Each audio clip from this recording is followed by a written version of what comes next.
হরে কৃষ্ণ। আজকে আমি কলিযুগের শেষের কিছু তথ্য আপনাদের সামনে তুলে ধরব। এই কলিযুগের শেষে এমন একটা সময় এসে উপস্থিত হবে তখন সমস্ত তীর্থস্থান তাদের মহিমা হারিয়ে ফেলবে। অর্থাৎ গঙ্গা, যমুনা, সরস্বতী, গোদাবরী যত প্রকার পবিত্র নদী আছে সেই সমস্ত নদীর অস্তিত্ব বিলীন হয়ে যাবে। এমনকি কলিযুগের শেষ সময়ে গিয়ে বিগ্রহ বা দেবদেবীর যে মূর্তি আছে তারা তাদের অস্তিত্ব বা দেবত্ব হারিয়ে ফেলবেন। কোনো প্রকার তীর্থস্থানে বা দেবদেবীর মূর্তিতে কোনো দেবত্ব থাকবে না এবং তাদের দেবত্ব হারিয়ে ফেলবেন এবং তাদের মহিমা আর প্রকাশ হবে না।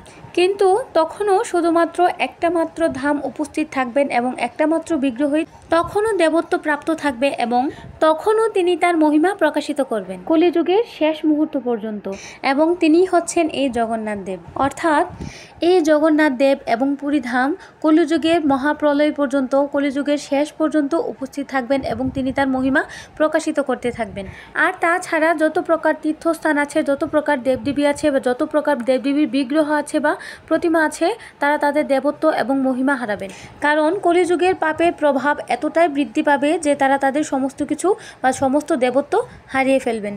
এখন আপনারা নিজেরাই দেখতে পারবেন যে বৃন্দাবনের অনেক কিছুই এখন প্রায় হারিয়ে যাচ্ছে। একটা সময় সব কিছু হারিয়ে যাবে এবং তখন কেউ আর দেবদেবীর মহিমা প্রকাশ করবে না এবং দেবদেবীর মহিমা সম্পর্কে জানতে পারবে না এবং বিভিন্ন মহিমা এবং ধাম সম্পর্কেও তারা জানতে পারবে না। কলিযুগের শেষে শুধুমাত্র একটিমাত্র ধাম এবং একটিমাত্র বিগ্রহ তার দেবত্ব প্রকাশিত করতে থাকবেন এবং সেটি হচ্ছে জগন্নাথপুরী ধাম। এবং সেখানে জগন্নাথ, বলদেব, সুভদ্রা, মোহিনী তখনও তাদের বিগ্রহ সেখানে প্রকট থাকবেন এবং তখনও জগন্নাথ, বলদেব, সুভদ্রা, মোহিনী তারা তাদের মহিমা প্রকাশিত করতে থাকবেন। তো আশা করি বুঝতে পারছেন যে জগন্নাথ দেব কতটা কৃপালু।